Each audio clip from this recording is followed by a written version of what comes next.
It's time to take a look at what's happening around Wyoming for Monday, May 12th. I'm Wendy Corr, bringing you headlines from the Cowboy State Daily newsroom, brought to you by the Wyoming Community Foundation, who asks you to give back to the place that you call home.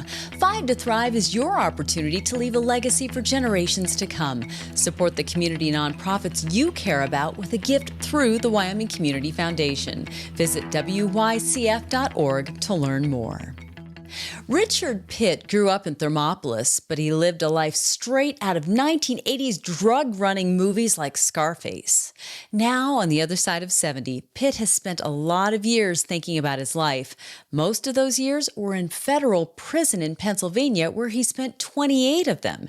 In an exclusive interview, Pitt told Cowboy State Daily's Jen Coker how a kid from Wyoming, a Vietnam veteran who had worked his tail off to become a commercial airline pilot, ended up smuggling for Pablo Escobar. I've never met a true adrenaline junkie to the extent that Richard Pitt is. In this story, I can only begin to just chip away at the interesting moments of his life, because if you can imagine what it's like to fly under the radar at 300 miles an hour across the ocean in the middle of the night, and I would ask him, how did you do that? And he said, well, you've got to pay attention. And that's how he talks. Everything is not a big deal to him because he's lived it. He's paid the price for his crimes. And that's another aspect that might get overlooked here. He's telling this story because his daughter visited him in prison. And she said, tell me why you missed all those years. What were you doing? And this is his swan song, so to speak.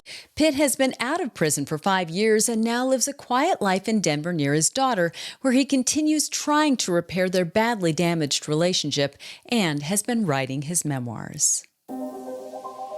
It's been 33 years since Wyoming Governor Mike Sullivan stood in his office next to his priest, warring with himself over the execution of convicted serial killer Mark Hopkinson. Wyoming hasn't executed anyone since that day, but it has tried.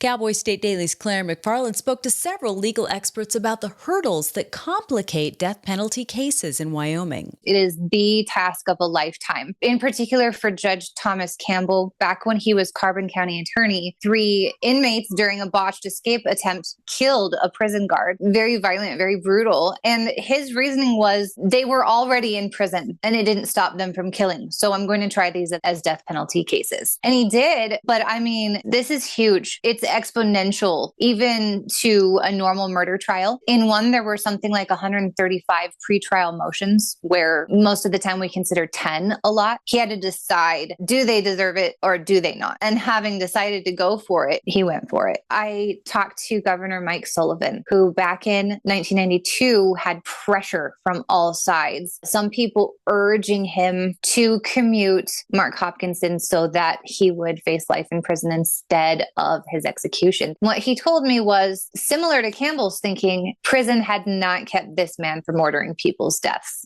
As for why Wyoming hasn't executed anyone in more than 3 decades, former Governor Sullivan said he can make a guess, albeit one informed by stark experience. Part of it is sheer statistics, but Sullivan characterized the state's culture as more thoughtful, less bloodthirsty, which could also drive a prosecutor's decisions about whether and how often to pursue the death penalty. Well, he's been kicked out of China twice and banned for smuggling Bibles. He's faced rocket fire and bullets in Kabul, Afghanistan, and remembers calling a board member of his ministry from Armenia seeking prayer as he was about to take a suitcase of scriptures into Iran. Those are just a few of the stories that 63-year-old Patrick Klein told Cowboy State Daily's Dale Killingbeck about his work running a worldwide Christian ministry out of Casper. He went to a Bible college in Texas, and there he had an opportunity to go to China. And on that trip back in the day, he smuggled some Bibles in, and he met a pastor who had been in prison for 22 years. He asked the pastor, what do you guys need? And he said, we need prayer and we need Bibles. And so that started a ministry since then where he has smuggled thousands of Bibles into China. He's been kicked out of China twice, but he smuggled Bibles into all kinds of closed countries all over the world. And his ministry, Vision Without Borders, is based here in Casper. Vision Without Borders is also working to help stem trafficking of women in India by creating safe houses and has an ongoing outreach to Cuba, as well as launching cargo containers of clothing and other needed supplies to other countries 2 or 3 times a year. Well, smoking pot is legal in some states, but it's not in Yellowstone National Park. Starting July 1st, the minimum fine for anyone convicted of simple marijuana possession in Idaho is $300 for possession of less than 3 ounces. Fines are higher if charged with possession in Yellowstone, and there's the potential for jail time.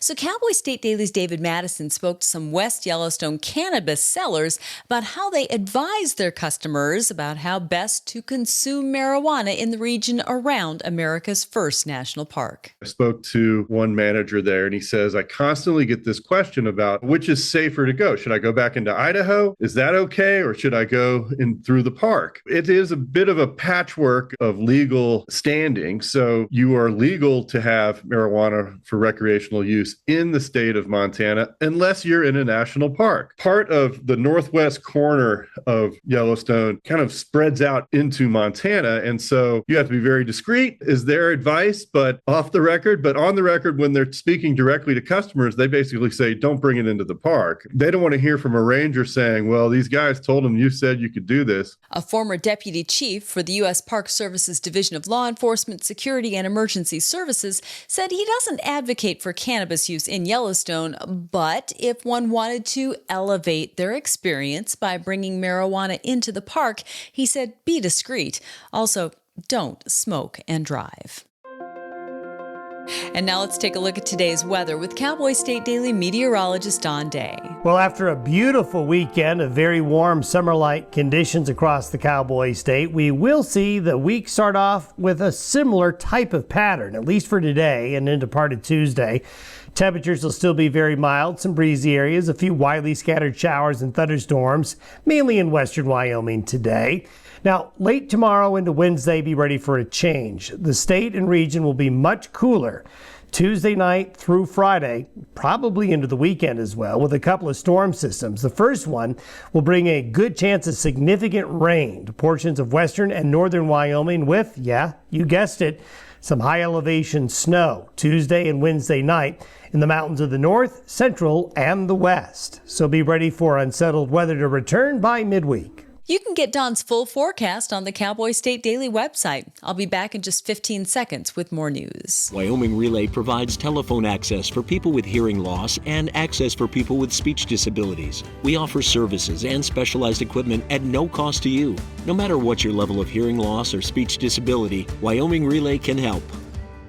Several small-town museums are facing financial questions they hadn't expected after federal funding for the humanities was unexpectedly canceled by the Trump administration in April. The Meeteetse Museum, the Old West Museum in Cheyenne, the Homesteader Museum in Powell, and the Buffalo Bill Center of the West in Cody are just a few of the organizations scrambling to fund ongoing projects that have had grants canceled mid-project.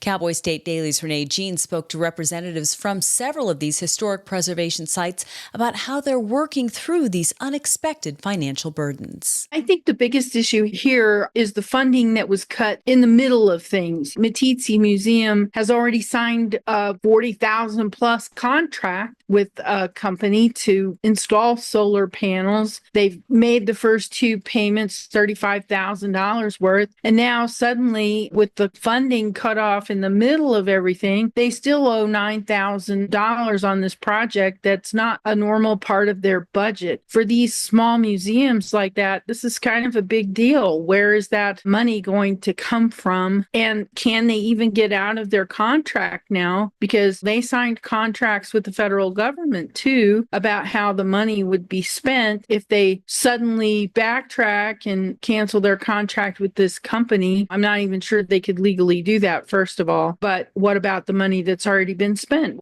The cancellation of funding has left many museums across the state wondering about the status of grants they've only partially received, as well as raised questions about the future avenues to support programs. Well, dive bombing wolves with drones has scared wolves away from cattle in Oregon. Cowboy State Daily's Mark Hines spoke with one expert who hopes to work with ranchers in Colorado and Wyoming to see if drones have a similar effect on wolves here. They've had some degree of success using drones to haze grizzly bears in Montana out on the prairies, and now folks want to try that same tactic with wolves in Colorado and Wyoming. Just one more tool in the toolbox to keep a safe distance between wolves and livestock. And it's not just drones themselves. What seems to work most effectively with these animals is if they put loudspeakers on the drone so people can yell at the animal through the loudspeakers, or flashing lights, or something that's going to be really irritating and or frightening to the animals. Drones capable of carrying the necessary equipment, such as loudspeakers and night vision cameras, cost $5,000 to $10,000 each. But if the idea catches on, cattle and sheep ranches might be able to use them for more than just chasing off wolves. They could also possibly be used to scare away other predators, such as bears and mountain lions. Well, Blake Shelton's 30th song to hit #1 on the country music charts is titled Texas, and part of that success can be attributed to Gillette native and Nashville songwriter Josh Dorr. Dorr is one of the 4 songwriters for Texas, a song about hitting the bar and wondering what's been lost after a breakup. Cowboy State Daily's Andrew Rossi spoke to the Wyoming native about how the song came about. He just got together with some of his friends during a jam session in Nashville, and they started crafting the lyrics behind this. It's not really a breakup song, it's a post-breakup song, because apparently all the single ladies go to Texas after they break up with their guy. So they just crafted a song around that concept. A recording of that song ended up in front of Blake Shelton's manager, and he said, that's Blake Shelton's next #1 hit. And sure enough, that's what's happened. I spoke with Josh, and he's super psyched about the fact that he has a #1 hit that he can add to his growing list of accolades in the music industry. Dorr has been working as a singer-songwriter in Nashville for 15 years. He's already had considerable success writing songs for country artists like Jordan Davis, John Party, and Colby Cooper. And on the west side of Laramie lives a dive bar that may be the inspiration for a lovable piece of pop culture Americana, Moe's Tavern from the hit animated TV show The Simpsons. Cowboy State Daily's Leo Wolfson visited with the owner of Bud's Bar, Shelley Peterson, who believes her bar did inspire Moe's because of the similarities of their 2 designs and a man named Sean Hart, an artist and former patron from Laramie who worked on The Simpsons. I went and visited on a Tuesday night, and it was everything as advertised. It was a dive bar to the fullest. The place was fairly busy for a Tuesday night, but the people there were having a grand old time. And they have kind of a diagram there at the bar that they show off, explaining some of the connections that they think they have to the Moe's Bar in The Simpsons. And some of the connections there might be some legitimacy. Some of them are pretty common, I think, in almost any bar. It was very interesting to kind of hang out there and talk to the locals. Bud's actually has a long history that dates back much farther than The Simpsons. It's the second oldest continuously existing bar in Laramie, and it has a rough and tumble past, known for attracting bikers and the occasional fight. And that's today's news. Get your free digital subscription to Wyoming's only statewide newspaper by hitting the daily newsletter button on cowboystatedaily.com. And you can watch this newscast every day by clicking subscribe on our YouTube channel, or you can listen to us on your favorite podcast app. Thanks for tuning in. I'm Wendy Corr for Cowboy State Daily.